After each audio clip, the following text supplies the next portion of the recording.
what is going on, y'all? We're up here today. What we got going on, as you guys can see by the title of this video, we will be talking about the Phoenix Suns. Now, if you guys did not see from the night before, the Phoenix Suns had an amazing win against the undefeated Philadelphia 76ers. They won the game 109-106 off Devin Booker having 40 points, shooting 15 of 19 from the field, 5 of 6 from 3. It was absolutely an unbelievable performance by Devin Booker and that whole team from the Phoenix Suns. Now, if you look deep into the game, you guys, the 76ers started off really strong. They went to the halftime with a 5-point lead, and then comes the third and fourth quarter with the Suns scoring 33 points in the fourth quarter. Devin Booker, like I said, 40 points, 15 of 19 from the field, 3 of 4 from 3, 100% from the free throw line. But then if you look at the rest of their starting lineup, you have Ricky Rubio, who a lot of people ripped on this past offseason, with the the Suns trying to make a race to get a solid point guard around Devin Booker. We thought that could have been Kemba Walker. We thought it could have been Terry Rozier. We thought it could have been Malcolm Brogdon. And when they pulled the trigger on Ricky Rubio, a lot of people like me, I'll admit to it, a lot of people like me were criticizing that decision because Ricky Rubio played lower than expectations, especially in Utah. We thought of him as someone that could elevate Donovan Mitchell's game, but looking at the sophomore year of Donovan Mitchell, I really did feel like he couldn't impact him that much. But then he comes to Phoenix and he is having an absolutely amazing season. We look at what he did last night. He had 21 points along with 10 assists. And then if you look at the rest of the starting lineup, Aaron Baines, 15 points, 7 rebounds, 6 assists. Kelly Oubre, 14 points and 6 rebounds. And then Dario Saric came in, gave you 5 and 6. I love the starting lineup of the Phoenix Suns, you guys. It's very versatile. And what I love about Oubre, and as long as Saric and even Aaron Baines from an extent, it gives them so much spacing. The Phoenix Suns are a very rare team in the league in which all 5 players can shoot an outside shot. I won't say consistently, but they can shoot a 3-ball. You look at even contenders, the Houston Rockets, Clint Capella cannot shoot a 3. You look at the Los Angeles Clippers, Zubac cannot hit a 3. You look at the Lakers, JaVale cannot hit a 3. I mean, he can if he's, wide open and he has an hour to set up. But then you look at the Bucks. The Bucks are someone that I will say almost everyone on their starting 5 can shoot a consistent 3-ball. But that is what the Suns come to offer. Now, you look at the 76ers side of things. Horford did have 32. Ben Simmons only had 6 points. But you look at Korkmaz and Harris, they combined for 44. This game was without Joel Embiid, but this was such an impressive win. The Phoenix Suns beating the undefeated 76ers, who into this game were the last undefeated team left in the NBA. The Phoenix Suns have been playing absolutely amazing so far this season. They are 5-2 right now, sitting at 2nd in the Western Conference. This time I'm making this video, they are 10th in offensive rating throughout the entire league and 6th in defensive rating. Yes, they're only 5-2. They're only 7 games in, but if you look at as compared to last season, it took the Phoenix Suns 29 games to reach 5 wins.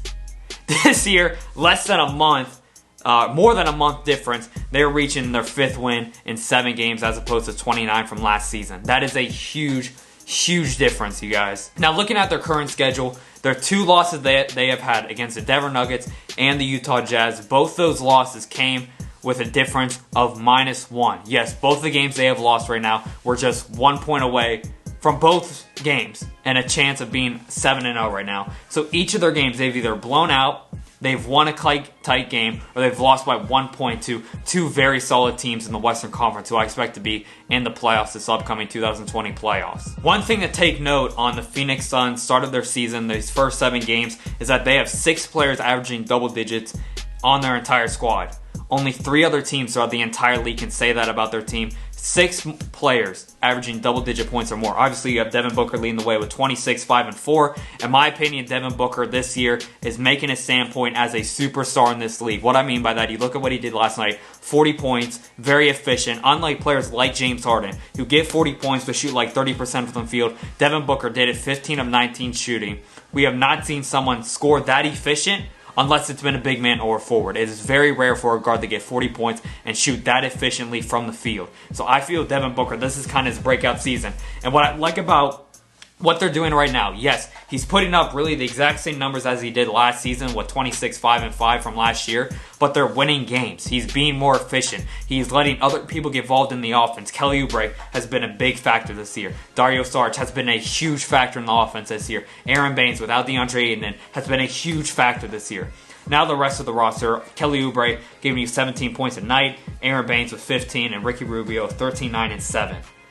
Now taking a look at the rest of their schedule, I'll go up to 20 games. So they got 13 games left to their 20th game on December 4th against the Orlando Magic. And it is very important to note, their next 5 games are at home. 6 of their next 7 games are at home. Very winnable games as well. Miami Heat will be tough, the Nets will be tough, the Lakers will be tough. But then you have the Hawks, so I really expect them to win. And then the Boston Celtics will be tough. But you look at the teams they have already beaten. They've beaten the Clippers, they've beaten the Sixers. They have been very competitive with the Jazz and the Nuggets. Why can't they beat those teams? You know what I mean? If they can keep this up somehow and stay competitive, I'm choosing Devin Booker over a lot of other players in the league in late game situations. So going through their schedule, man, I picked out which ones I believe they'll win, they'll lose. I see them going 7-6 in the next 13 games. That would put them at a record of 12-8 through 20 games, you guys. And as opposed to last season, they were at 4-16. They were at 4-16 through 20 games. So they could just lose out right now, finish 5-15 to start their first quarter of the season, and they would already be better off. They would already be better off as opposed to last season, just at the start they're at right now. As a whole, you guys, I am really impressed with this Phoenix Suns basketball team. You look at the point differential. They are 4th in the league in point differential of 8.57. In front of them are the Mavericks, the Lakers, and the Clippers. So they are right up there with the top tier teams in the NBA. Excuse me, not the Clippers, but the the Philadelphia 76ers. So I don't know what is next for this team, but like I said, I break down the schedule really in the quarter. So the first 20, the 20 to 40, 40 to 60, and then 60 to 82. If they can start out 12-8 through 20 games, if you look at where that would put them last year in the Western Conference, that would put them 3rd in the Western Conference. Where it is right now, it's going to be very competitive, and they need to keep this up. They cannot lose games that they shouldn't lose. They should definitely beat the Atlanta Hawks. And against tough games like the Lakers, like the Nets, like the Celtics, other games coming up like that, they have to win a few of those games to stay competitive, to make a statement. And as for Devin Booker, he has to remain consistent. Reminder, they do not have DeAndre Ayton for another 15 games.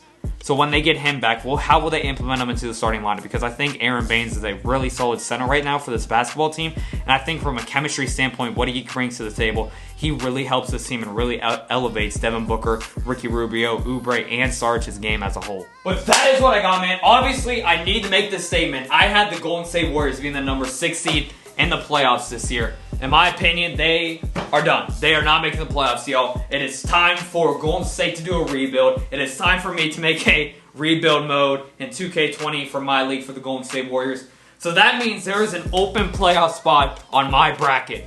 Who will be that next team? Will it be the Dallas Mavericks? Will it be the Oklahoma City Thunder? Have made some noise. Will it be the New Orleans Pelicans once Zion comes back and they somehow get on a little run? Or will it be this Phoenix Suns team who has been absolutely amazing so far from the offensive and defensive level, even without DeAndre Ayton in? So I don't know what's going to happen next, guys. I am really excited to see where Devin Booker takes this team and which step, how far their step is or how far their ceiling is for this upcoming year, you guys. They are playing so well right now. This NBA season has been absolutely amazing. Devin Booker for MVP, question mark, who knows, guys. But thank you guys so much for watching. Make sure to leave a like. Subscribe if you guys are new. Thank you guys so much for all the support. Cannot thank you guys enough. Stay blessed. All love 2019. Keep being yourself. Keep being who you are. Keep following your dreams. Do not listen to anyone else but yourself. Your job is out to sing, y'all. Peace. Oh my goodness. The Phoenix Suns, the number 2 seed. How about that?